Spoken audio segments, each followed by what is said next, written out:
नमस्कार.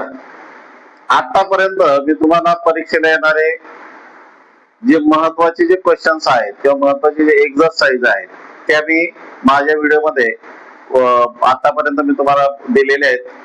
पाठचे असणारे जे व्हिडिओ मी तुम्हाला टाकलेले त्यामध्ये असे एक्झाम्पल मी तुम्हाला दिलेत की जे नक्की परीक्षेला येणार आहेत. त्यानंतर पुढचा असणारा जो क्वेश्चन जो आहे की जो खूप ज्याला आपण IMP बोलतो किंवा इम्पॉर्टंट क्वेश्चन ज्याला आपण बोलतो तो म्हणजे क्रॅमर्स रूलचा. आता या असणार जो क्रॅमर्स रूल जो आहे हा क्रॅमर्स रूल सोडवण्याच्या अगोदर त्याच्यामध्ये अजून एक उप क्वेश्चन तुम्हाला किंवा सब क्वेश्चन तुम्हाला विचारला जातो तो म्हणजे डिटर्मिनंट म्हणजे निश्चयक. जनरली हा 2 गुणासाठी हा क्वेश्चन तुम्हाला विचारला जातो. तर आज आपण या व्हिडिओमध्ये निश्चय कसा काढायचा ते आपण बघू आणि नेक्स्ट असणाऱ्या व्हिडिओमध्ये आपण क्रॅमर्स रूल कसा सॉल्व्ह करायचा ते आपण बघू.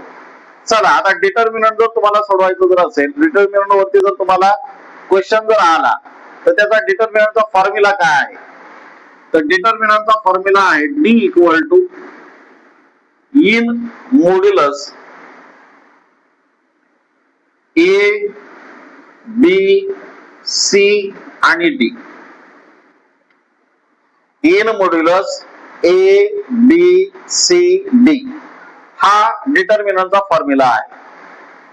मग याला सॉल्व्ह कसा केला जातो? तर D ने A ला मल्टिप्लाय केलं जातं means A into D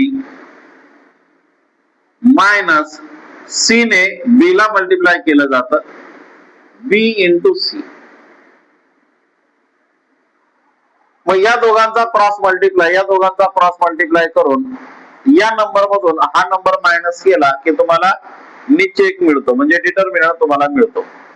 for example एखादा एक्झाम्पल आपण घेऊया. D equal to in modulus 2 5 -3 7 असे माझ्या मनाने घेतलेले एक्झाम्पल आहे. आता हे एक्झाम्पल आपल्याला समजा सॉल्व्ह करायचं जर असेल तर हा आहे तुमचा A, हा B, हा C आणि हा D. तर इथे काय आपण केलं A इंटू D. हा A आहे हा D आहे. D ने A ला मल्टिप्लाय तुम्हाला करायचं मीन्स काय 2 इंटू 7. त्यानंतर मायनसचं साइन मध्ये येईल मायनसचं साइन. त्यानंतर B इंटू C. B ला C ने मल्टिप्लाय करायचं. C तुमचा -3 आहे. मग या C ने या B ला मल्टिप्लाय तुम्हाला करायचं मीन्स काय येईल 5 इंटू हा मायनस असल्यामुळे त्याला ब्रॅकेट मध्ये घ्यावं लागेल -3. या प्रकारे या फॉर्म्युल्यानुसार ही मांडणी झाली. आता डायरेक्टली आपण मल्टिप्लाय आपण करूया. तर इथे बघा याला पॉझिटिव्ह साइन आहे यालाही पॉझिटिव्ह साइन आहे आणि दोघांच्या मध्ये मल्टिप्लिकेशन आहे आणि त्यामुळे यांचं मल्टिप्लिकेशन जे येणार आहे पॉझिटिव्ह मल्टिप्लिकेशन येणार आहे 2 इंटू 7 14. इथे बघा इथे या 5 ला मायनस साइन आहे या 3 ला पण मायनस साइन आहे. मायनस आणि दोघांच्या मध्ये मल्टिप्लिकेशन आहे मायनस इंटू मायनस होत असतं प्लस. मी या अगोदरच्या व्हिडिओमध्ये हे साइन कसे येतात हे सांगितलेले तो व्हिडिओ नक्की बघून घ्या. तर मायनस इंटू मायनस हा आला प्लस 5 इंटू 3 15 आणि या दोघांचं असणारे ऍडिशन तुम्ही केल्यानंतर तुम्हाला निश्चयक मिळणार आहे D इक्वल टू 29.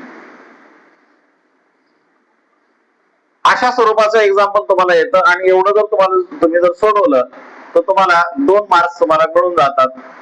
कधी कधी 2 मार्काला कधी कधी 1 मार्काला तुम्हाला विचारलं जातं. परंतु हा क्वेश्चन हा खूप महत्वाचा क्वेश्चन आहे. तो अशा स्वरूपाचे तुमच्या मनाने काही एक्झाम्पल तुम्ही घ्या आणि सॉल्व्ह करून बघा. एखादा एक्झाम्पल जर तुम्हाला जर येत नसेल तर नक्की मला कमेंट करून सांगा मी तुम्हाला सॉल्व्ह करून ते देईल. धन्यवाद.